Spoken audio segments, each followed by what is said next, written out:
मानव तन का उद्देश्य क्या है।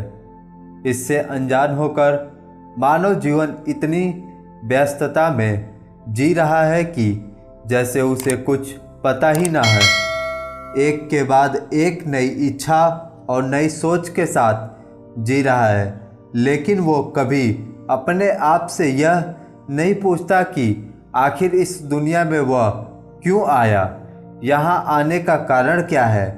वो अपने जीवन के भाग दौड़ के बीच कभी सोच ही नहीं पाता, सदैव दुख और अशांत में ही जी रहा है। उसका अपना मूल उद्देश्य क्या है, वो इससे बेखबर होकर जी रहा है। इसी बात को गोस्वामी तुलसीदास जी ने रामचरितमानस में लिखते हैं कि सो परत दुख पावही, सिर धुनि धुनि पछताए, काल ही कर्म ही ईश्वर ही मिथ्या दोष लगाए। गोस्वामी जी कह रहे हैं कि अंत समय में वे मनुष्य दुखी होते हैं, सिर धुन धुन कर पछताते हैं और व्यर्थ ही कभी काल को, कभी कर्म को और कभी ईश्वर को दोष देते हैं। विचार करना है कि आज मानव तन प्राप्ति के पश्चात हमने किसे जाना, केवल शारीरिक जरूरतों को पूरा करने में ही स्वयं को उलझा लिया है। भूल गए कि इस शरीर की प्राप्ति का उद्देश्य क्या है, क्योंकि इस शरीर के प्राप्ति के हम आदी हैं।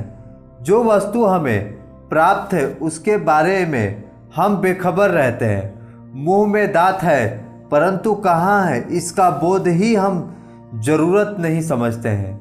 दिन भर बहुत कुछ खाते हैं, उन्हें दांतों से चबाते हैं। जब कोई दांत टूट जाता है तभी इसकी कमी हमें अखरती है।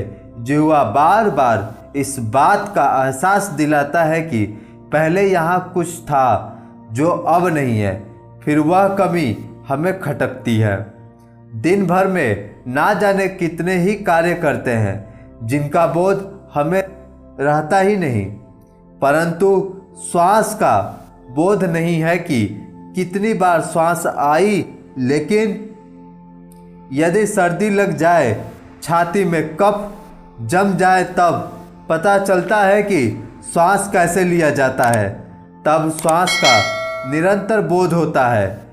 यदि दुर्भाग्यवश कोई पानी में डूब रहा हो और जब उसे डूबने से बचा लिया जाता है, तब उससे पूछिए कि श्वास की कीमत क्या है।